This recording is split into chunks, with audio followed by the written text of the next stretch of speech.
Okay, Jeff Who Lives at Home is directed by Jay and Mark Duplass, the Duplass brothers, who also did Cyrus and The Puffy Chair and Baghead. Kind of the predominant mumblecore directors, if you will, of that specific type of independent filmmaking. And here they're working with Jason Segel and Ed Helms as the main characters. Jason Segel kind of plays a slacker, late 20-something, early 30s sort of guy. He never moved out of home. He smokes a lot of pot, sits in his mom's basement. But he's very kind of this sincere, big-hearted guy, as Jason Segel plays a lot, who has this strange philosophy about the world that everything has a purpose and everything has a meaning. And, if you see like the same word pop up more than 3 times in the back of a cereal box, it means that means something. Like that's his kind of train of thought, half of which is probably cannabis related. But he gets this clue early on in the movie about a name Kevin because he gets a wrong phone number. Or somebody calls looking for Kevin a Kevin that doesn't live there, and he assumes that Kevin means something. So he goes out on the search for Kevin, and while he's searching, he runs into his brother, played by Ed Helms of The Office and The Hangover fame, who is dealing with his marriage with Judy Greer, who plays his wife. And he suspects that she's cheating on him, and Jeff sort of tries to help him along while at the same time trying to find this mysterious Kevin. There's sort of a B plot behind this of Susan Sarandon, who works in a small office, and she's unaware of all the stuff that's going on. She just hopes that Kevin's out finding some wood glue to fix something at home. Jeff is finding some wood glue to fix something at home. But she keeps getting these strange emails and messages from a secret admirer. And that sort of has an interesting twist as the movie goes through. At the end, these stories sort of tie together in a kind of synchronicity sort of way.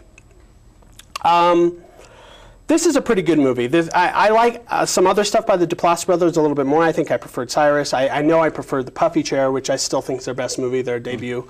But this has that stuff that people like in their movies. Very naturalistic acting, probably a lot of improv.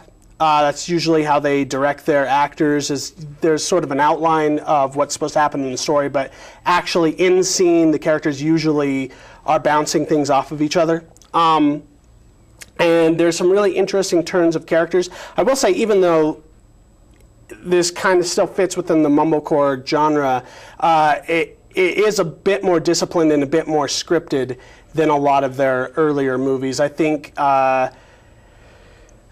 there's a certain kind of design to this screenplay and the way that everything sort of has to tie together and everything fits together at the end, which I don't think is particularly satisfying. When these different plot threads do have to come together, I wasn't as enthralled with how they did it as the movie is.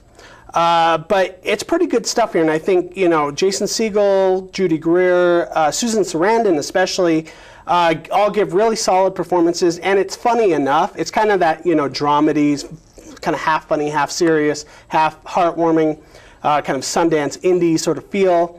But if you like the Duplass brothers, or you like independent film, or you like Jason Segel as an actor, I think there's enough here to like. Yeah. So I gave it a B-. B-, nice. I liked it a little bit more. I gave it a B. Okay. It was one of those. I like the movies where it's about deep thought without actually just completely overstating it. Yeah. I thought there was a lot of deep thought about coincidences and stuff like that, but it wasn't your typical art house where they just blatantly say it. I mean, it's there. I mean, Jason Segel kind of literally does say it, but it's not the focus. The focus is more on the characters and the little weird path they have to take. It's not the actual coincidence, if there's such thing as coincidence plot. I think there's some good moments in there. Ed Helms is ridiculously horrible human being in this.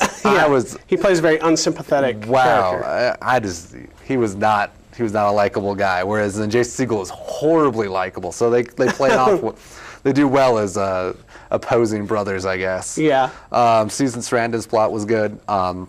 I actually think that was probably the most interesting part of the movie. Yeah, she had some good stuff going, and yeah, they're all interrelated. I think Jason's search for Kevin is my favorite because Kevin. It leads to some pretty funny places. Does. There's some good spots there.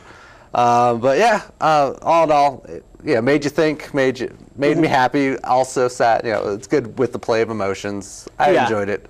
Wasn't bored or anything. So good venture. It's very small. And it doesn't mean to change the world. Yeah. It's just one of those kind of nice little comfortable character movies where you get to watch actors do what they do. Yep.